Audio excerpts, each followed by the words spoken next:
Right, so I literally don't want to overload myself enough. I just want to kind of leave. Oh my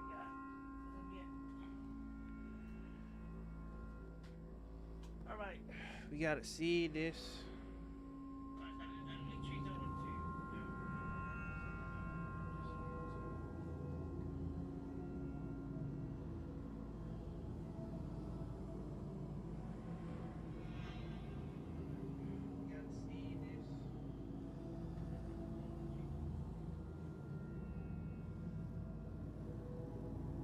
Right, let's see this game. So this is people from CG Projekt Red, the company. Like some of these people were in CG Projekt Red. Now, not in CG Projekt Red anymore. They made their own company because of CG Projekt Red. A little bit like this crazy thing that happened right now, and they just want to be different from their company as well. Oh yes, it is in. Something, boy. Oh.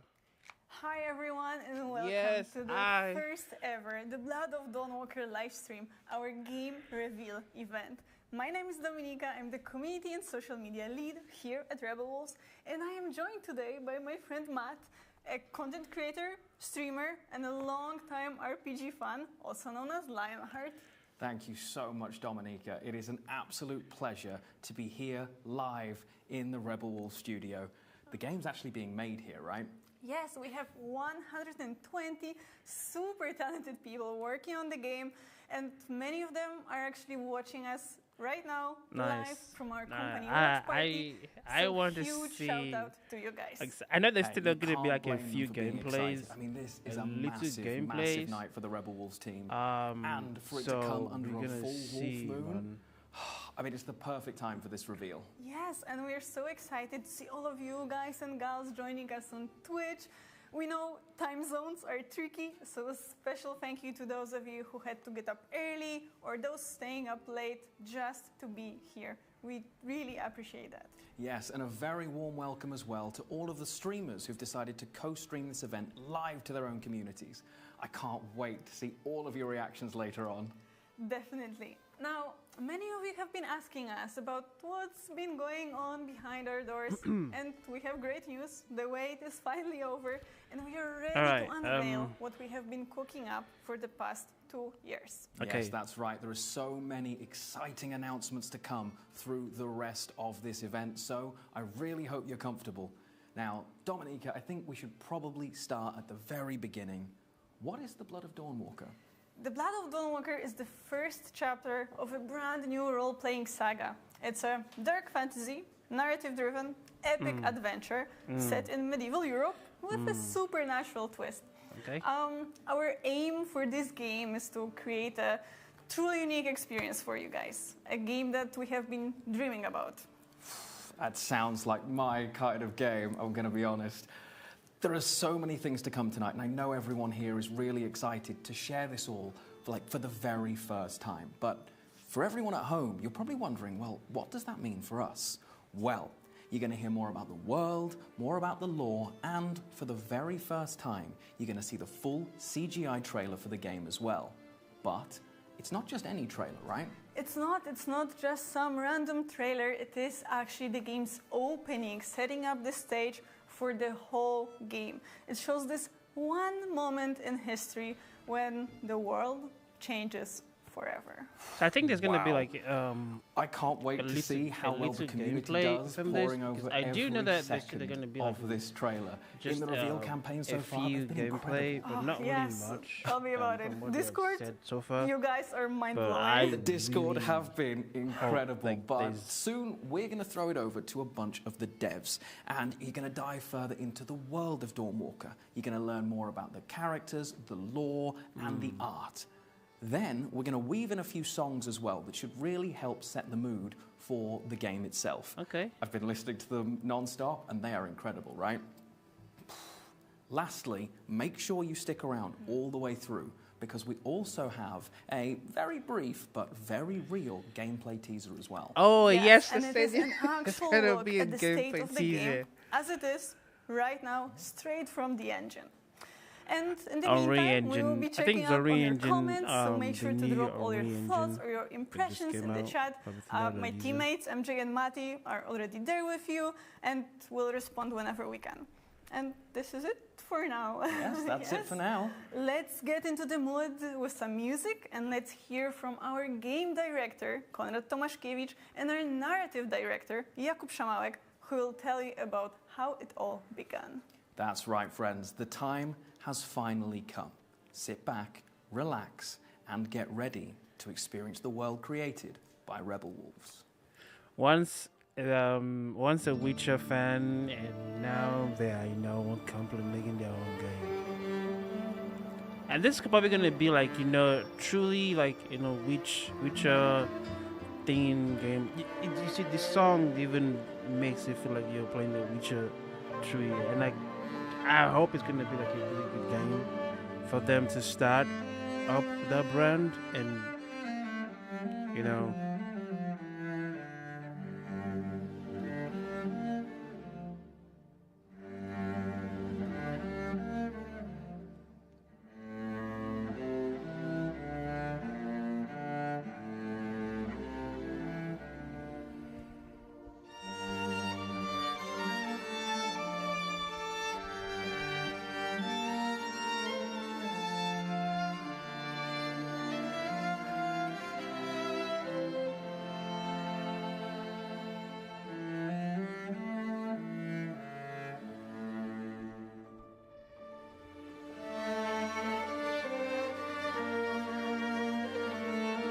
yeah, it's gonna be a good game, bro. This is gonna be a good game.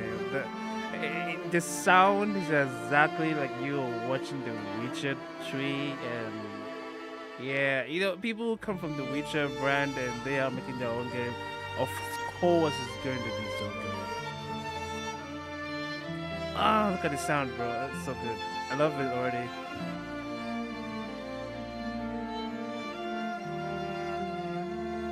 I wonder how far they have gone into the game.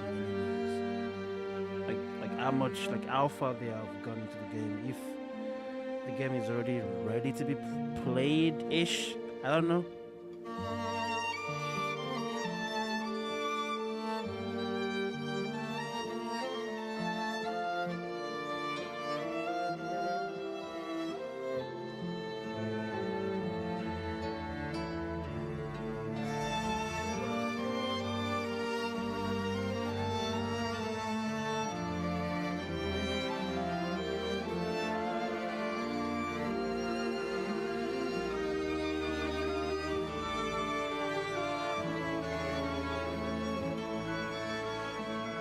If this game comes out to be really good, I'm really scared and afraid of CD Projekt Red reputation.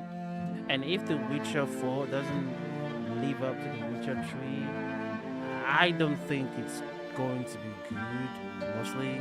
But I just hope that it comes out with a bang and just, because this is a team that were really involved in The Witcher 3, like the really big team.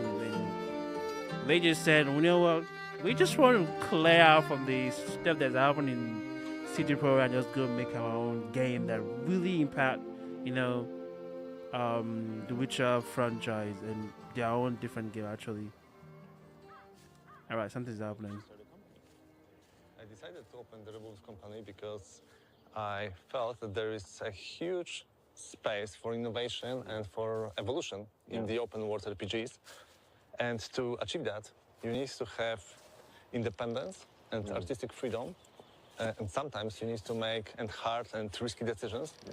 And the best way to do that is to open your own company and to make your own choices. Do you remember the second Fallout from '98? Oh yeah, it's one of my favorite games ever, and I was so excited when you used that as a point of reference because for some time now I've been aching to return to the promise and the value of old school computer RPGs. I hope it's not gonna be and like to combine it with modern graphics, with bleeding edge tech, with a dynamic, fast-paced combat. Merge these two together and see what comes out. Exactly. And of course, we will not do the post-apocalyptic game, but what was really interesting in the second Fallout is the freedom. You could do there whatever you want. You exit the vault, you have the clear goal in front of you. Yeah. You don't have main quest which telling you, okay, right now do that, next do that.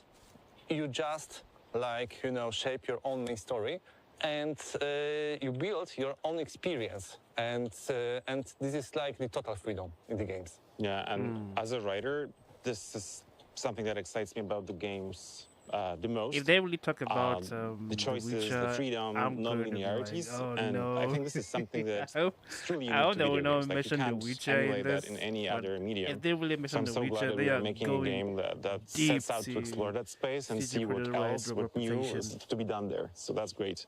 Also, if you will add to that the sense of urgency, the time, which actually is not really explored in the video games, and day and night loop, it would be really interesting because it will make the game different. Yeah, no, I get that because the sense of urgency is so important in the context of open world RPGs where players can become distracted and kind of get away from the main story. So finding a way to make sure that they remain invested, that they remain at the edge of their seats is so important, and I think it's something that's lacking from the games in that niche. And if you will add to that the hero, who have the different loop at the day and different loop at the night, it makes the game really unique. Anything? Wait. I thought they were going to show something about the game actually. Okay, is this cinematic stuff? Okay, I think this is it. All right, this is it. From the director of The Witcher 3. I knew it. I knew they were going to mention The Witcher in this thing. I knew it.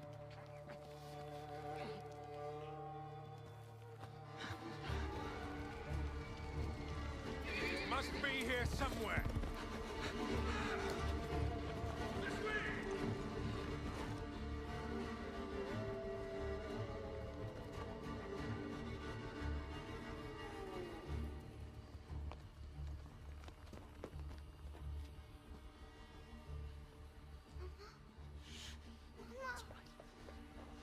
It's all right.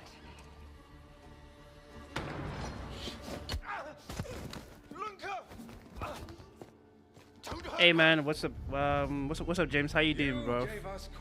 You doing good? Please, sir. She's just a child. Ah, Roderick, remind me. Did I make an exception for children? No, sire. No. That would have been Damn. foolish. See, was it good? They spread the plague just as well. Unreal Engine is crazy. And there's only one way to stamp out. How you doing, James?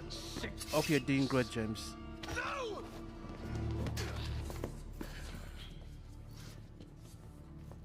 Oh, there was someone there. Runner, but a fighter too. Had we met under a different moon, things might have ended there. Oh, it took his leg.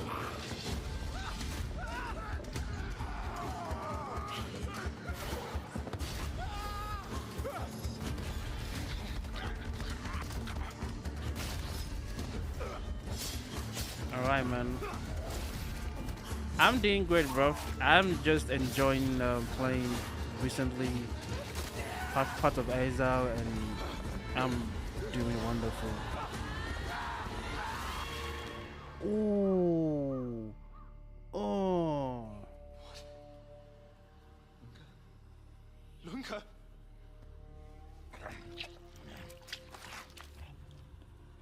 Yeah, just like a Wukong game.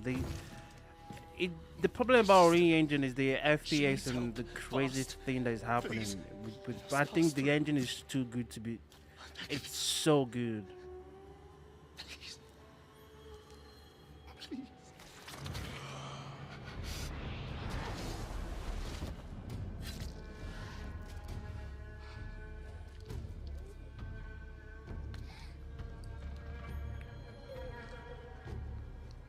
I want to really see what this game is going to be about. I don't know. How? I am life. I am death. I am everything in between. I have been watching your little valley. Pestilence.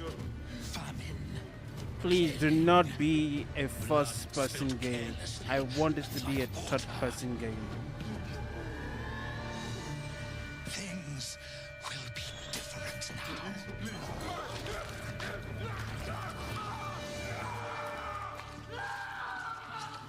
For all of you.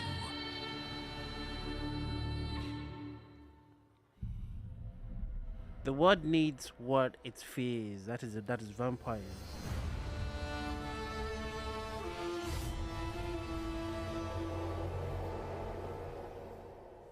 I think the upcoming. So the game takes place 2 years after the events shown in the intro, and this is just the beginning of a greater saga we were planning. So I think the next, the new Unreal Engine is probably gonna be good, and I'm probably thinking that most companies right now are using. I think this game is gonna be made on I was 1590 RTA, something like that. But I do hope that Unreal Engine will make this game look good, not bad. Because even CD Projekt Red are going to Unreal Engine as well to make The Witcher 4. So who knows how it's gonna look. At the day, as a human, it's the game is The Blood of the Dawnwalker. It's made by Unreal Engine team, like the old Unreal Engine team. The recall, the recall of CD Projekt Red team who made The Witcher 3. So they left CD Projekt Red to go make their own company and make their own game. And this is your first game that I'm making for now. Of vampires who decided to take over the world, turn it upside down, and set the rules. And they are led by this super old and immensely powerful vampire called Brensis. Our game is set in 14th century Europe, and it's a world in deep crisis. First, the continent has been ravaged by the plague, then wars, and now famine. And all the while, vampires have been watching from the shadows, waiting for the perfect moment to strike. And finally, when humanity is at its lowest, they come out of the shadows, they overthrow the feudal lords, and they move into their castles.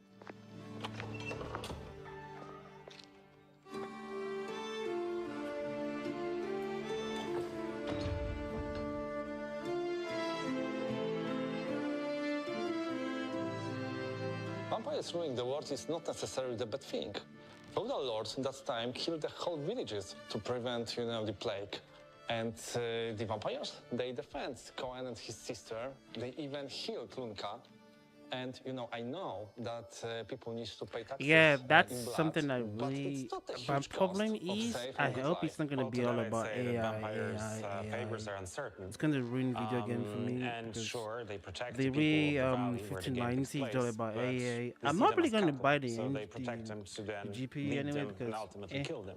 it's kind of like. And the blood tax you mentioned, I don't really see why I should prefer to use AI Each week they have to convene at the bring church out my for a blood own mass. graphics out. So for some people, that's deeply traumatizing, or might even end up in them dying. So in the end, I'd say the balance is more or less equal. And that's something that I actually really like about our setting this world, that nothing is simple. Nothing is just black or just it's white. not CD And Projekt you Red have to complaint. decide for It's the yourself, former like, team what do I who think and is the CD right Projekt choice? Red What is that the path left I the want to company to take, go and what is make the their path I own want to game. avoid?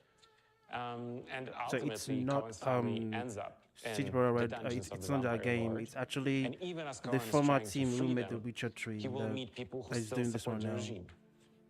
It's even more challenging for players because Cohen has only 30 days and 30 nights to save his family.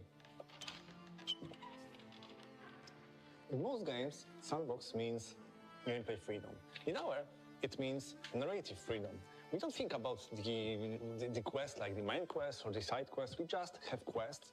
Players will craft their experience through the game by themselves, and nobody will have the same, you know. And we call it native sandbox. Yeah, that's something that really excites me, because that means that no two playthroughs will be identical.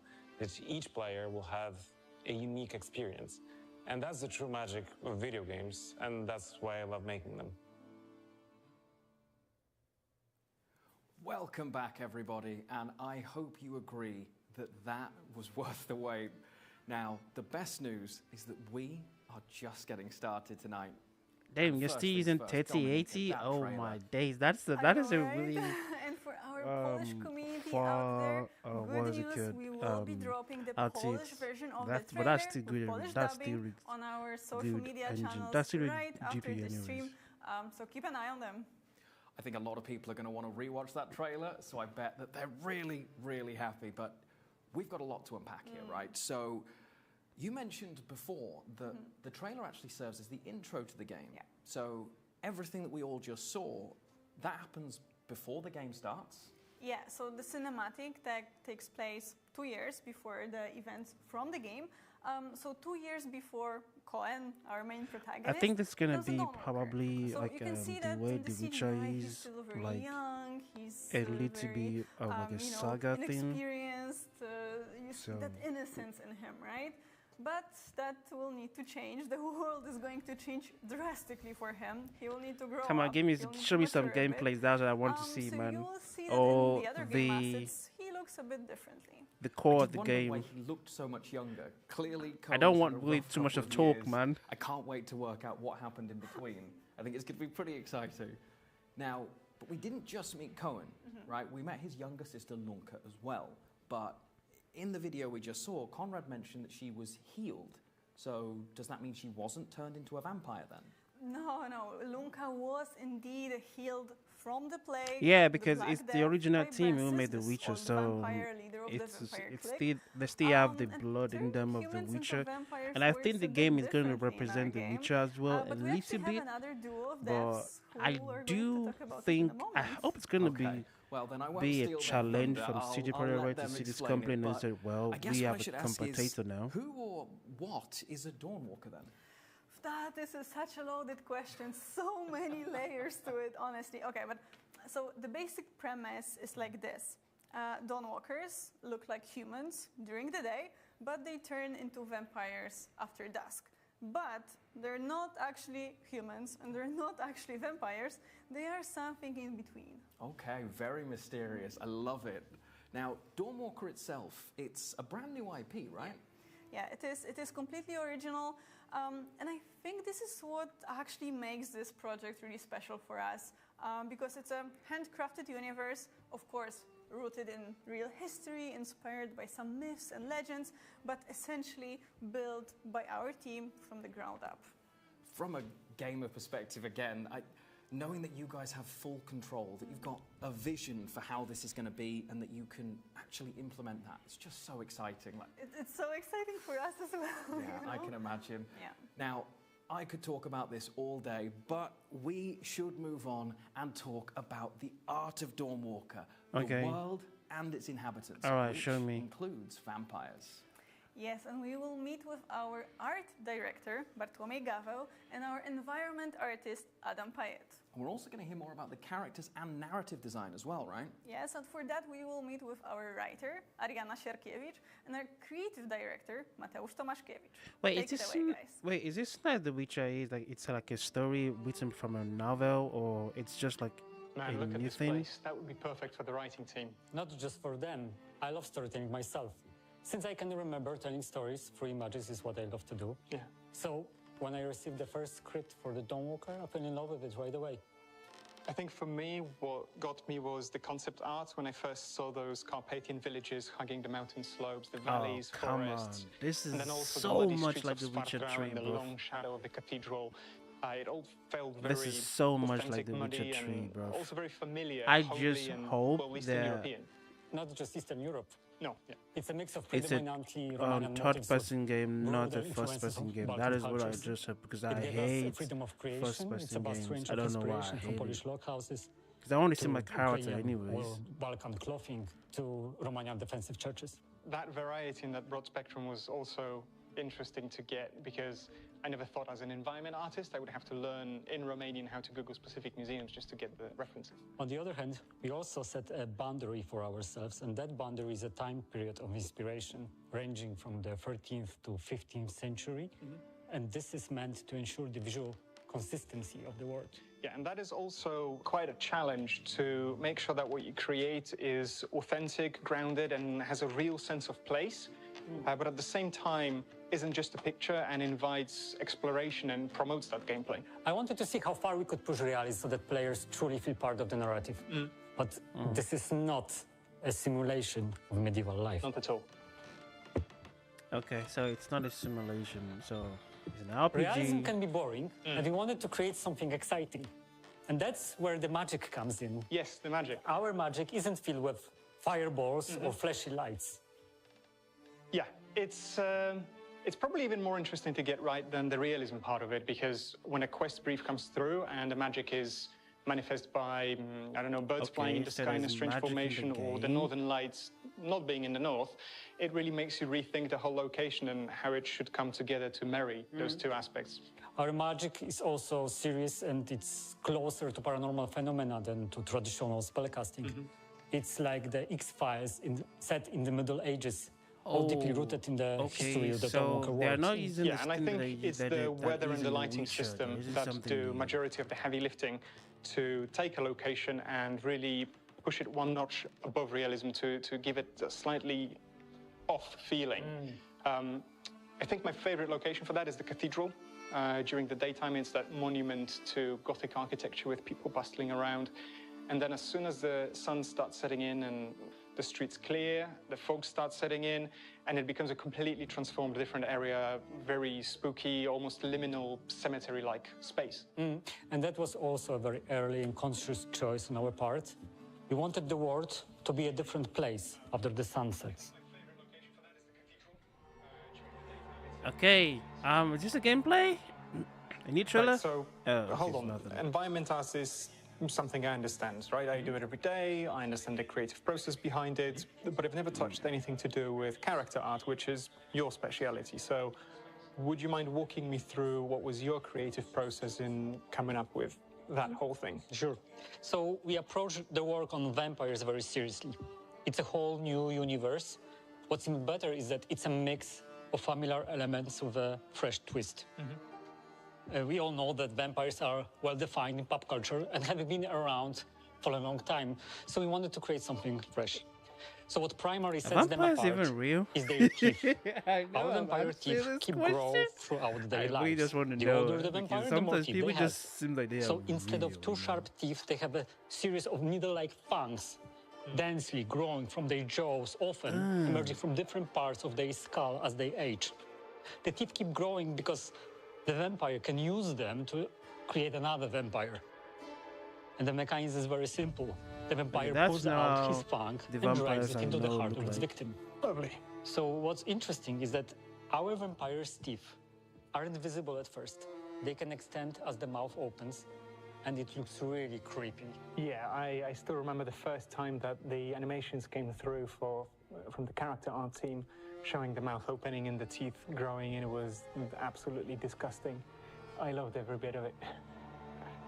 Let me just see. Come on, show me something, man.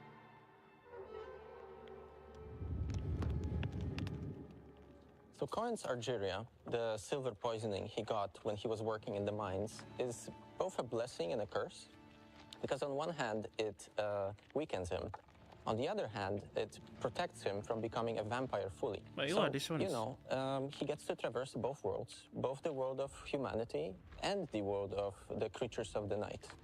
Yeah, while he was kind of used to dealing with the vampires, since it's been like a couple years since Francis took over, now he has to find a way to deal with things like undead lurking in ancient tombs that should have remained closed, kobolds that used to only prey on miners going way too deep into the mines, or even Uriashes, who used to live high up in the mountains, secluded, and now they are in Francis's troops. Yeah, and they are vastly different. Oh yeah, they all have their own separate cultures, and Well, if you want to deal with them, I would kind of like to you should get to know them a bit, or else you might get tricked, because they all have their own goals, aspirations, now that they came out of the shadows in Brensis's wake. It's a source of a lot of tension, right? Yeah, there's a lot of tension. Some of them can cooperate with humans, but mostly it's just new issues, new problems nobody had to deal with before. That the game has gone really far. All of that tension, all of these we problems can see are like great, it's probably going to be released this year, kind of ish, or probably like for example, this year.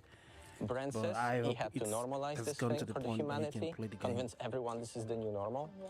And the way he did this was, first of all, there was a lot of social turmoil, and on the other hand, a lot of deeply held religious beliefs. And he twisted them. He turned himself into this messianic figure. So, for example, he introduced these blood masses where he feeds a human vampire blood, right? And at the same time, they have these other things like punishing criminals with like draining them dry. Yeah, but well, some people actually liked it because once Brancis came in, he set up a new order of things. He finally got down to business, and then he locked the valley off so that nobody can touch it. No outside influence can touch it. And well, some others did not like it so much, and they began to reach into the depths of forgotten magic. So this is a law of the game. Yeah. I understand. So either way you look at it, the Veil Sangora will never be the same again. Not a chance. So this is actually just giving us the law of the game, so we can understand what the game building, is. Isn't it? Oh, absolutely. There are so many things we need to remember to make this into a cohesive whole. And at the same time, you have the challenges posed by the open world itself.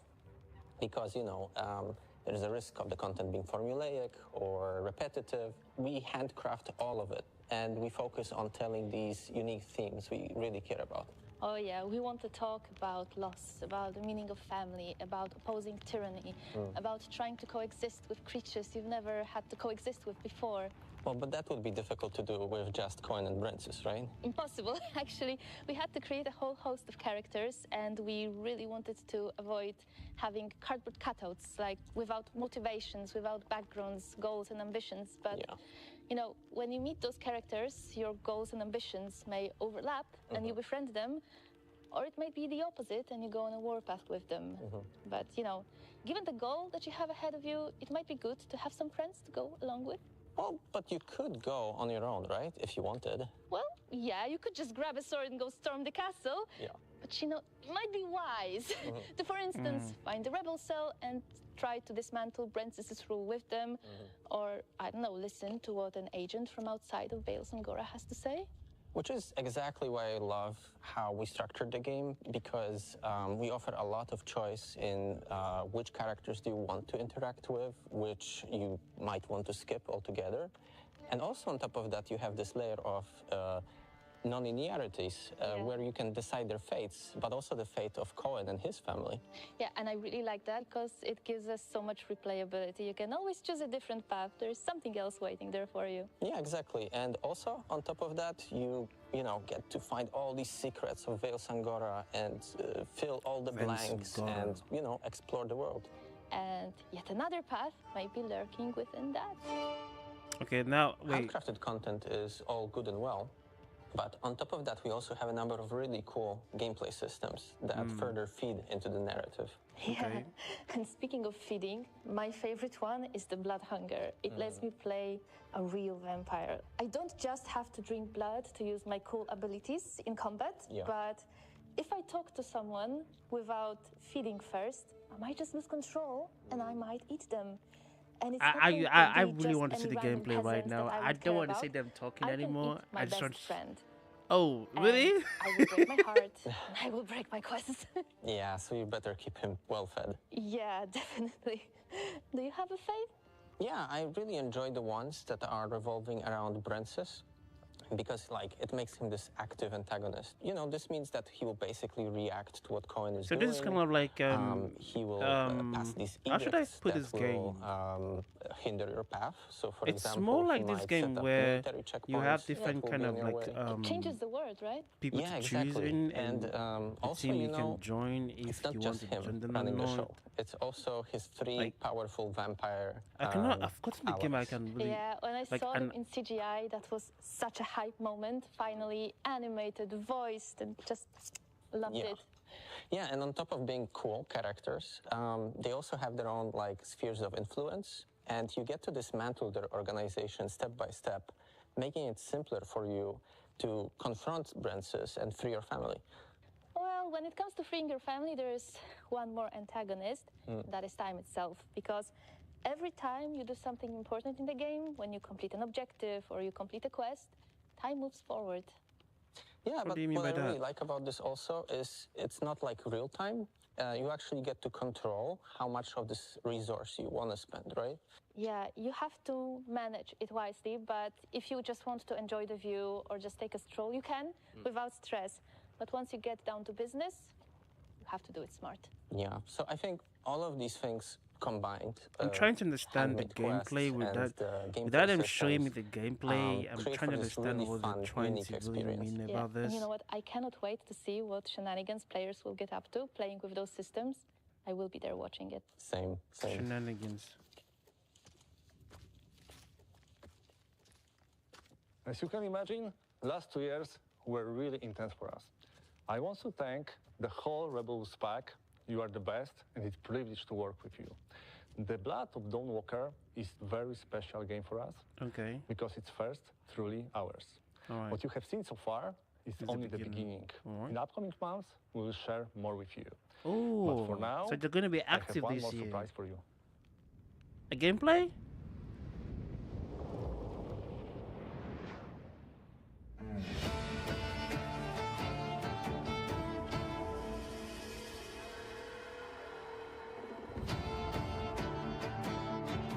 You can definitely see that the music is good, but I want a gameplay, please.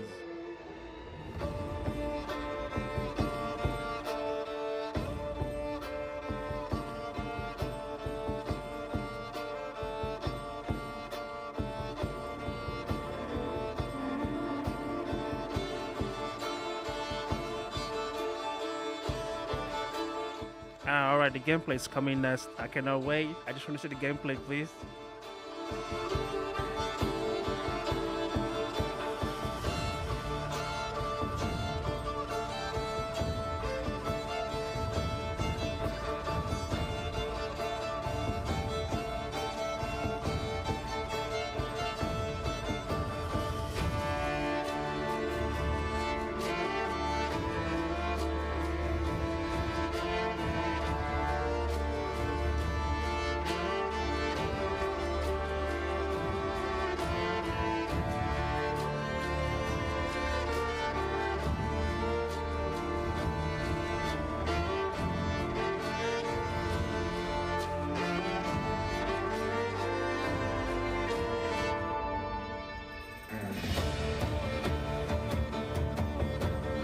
Music, bro. Oh, this is gonna be so cool.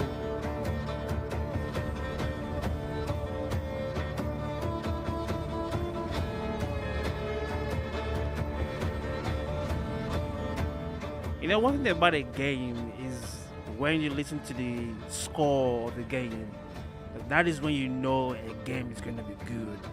If there's a good score, the game is good. There's a bad score, the game can still be good, but it won't be that fun, you know. But the score right now, the soundtrack right now, it's top notch.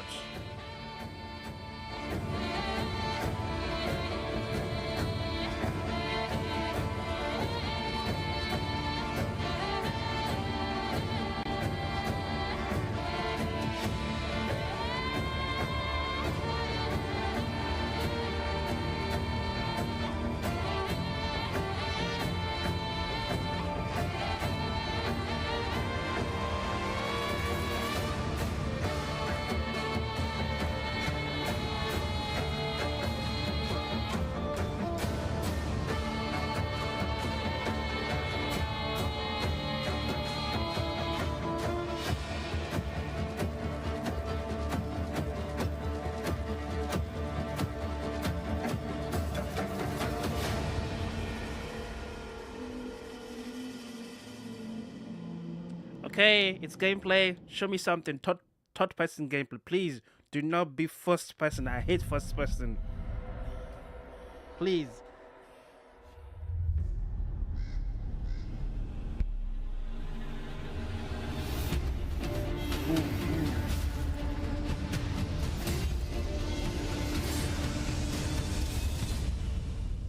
Okay, show me something. It's third person, right?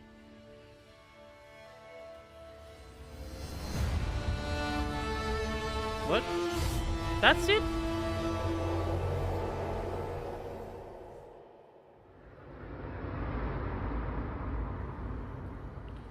Okay, that is the worst thing. Wow, we have a lot to talk about, but first things first. I don't want to wait for summer. Oh, that is so annoying. I do not want to wait for. One of the big things that really matters in this game is that time matters. You're only going to have 30 days to make all of your decisions. Well, it is actually 30 days and 30 nights. So as Cohen, your objective is to save your family.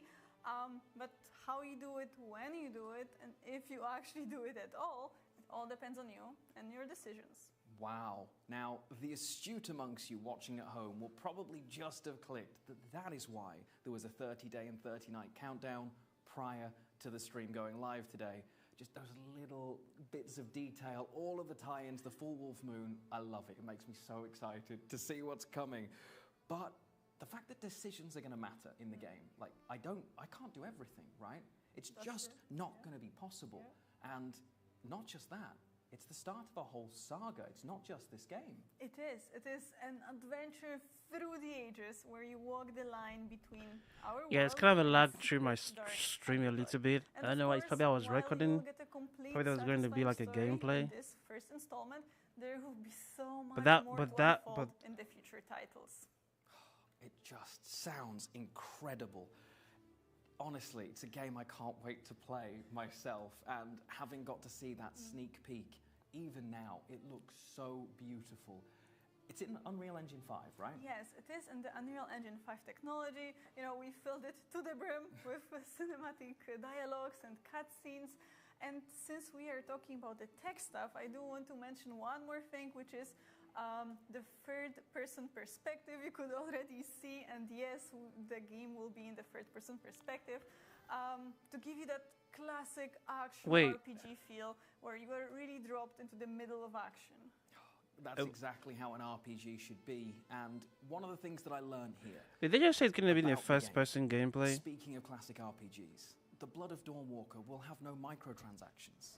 It will have no live service elements. There are going to be no NFTs or any of that stuff. It's just going to be a pure single-player experience, the kind of game that an RPG should be. That's right, that's right. Wow. Now, we did promise earlier that we'd keep our eyes on the questions coming in, so I will ask the big one. Dominika, do we have a release date? Oh, I knew that would happen at some point. Okay. Well, about the release date.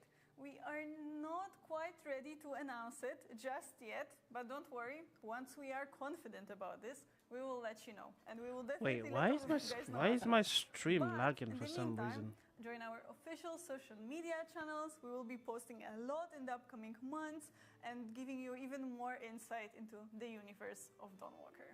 Yes, and if you just can't wait for more Dawnwalker content, check out the upcoming issue of PC Gamer as well. It's just a few weeks away, and you're going to hear more about the world and the lore of Dawnwalker in there, so make sure that you don't miss it.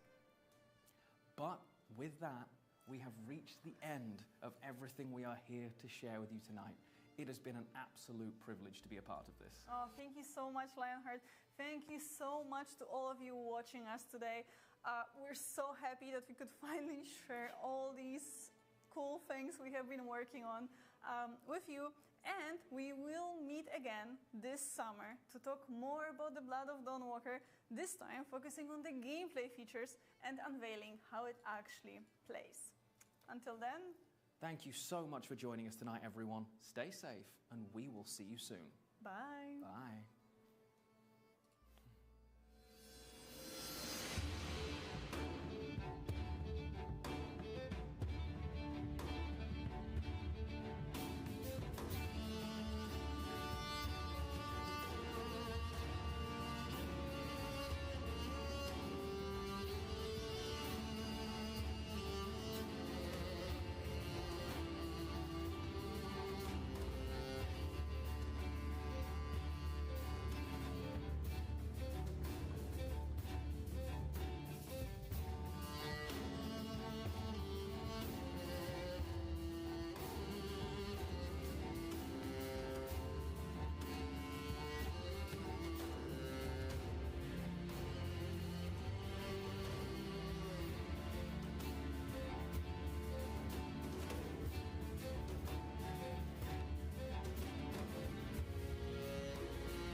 Yes, guys, my stream kind of like logged out from a little bit, so that's it for today.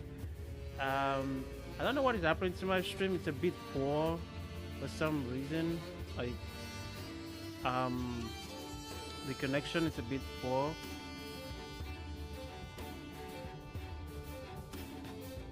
Anyway, I'm going to end it for today, and I will see you guys when I stream again. So see you guys anyways, and I love you all. Stay safe out there and be cool to yourself, and peace, yo.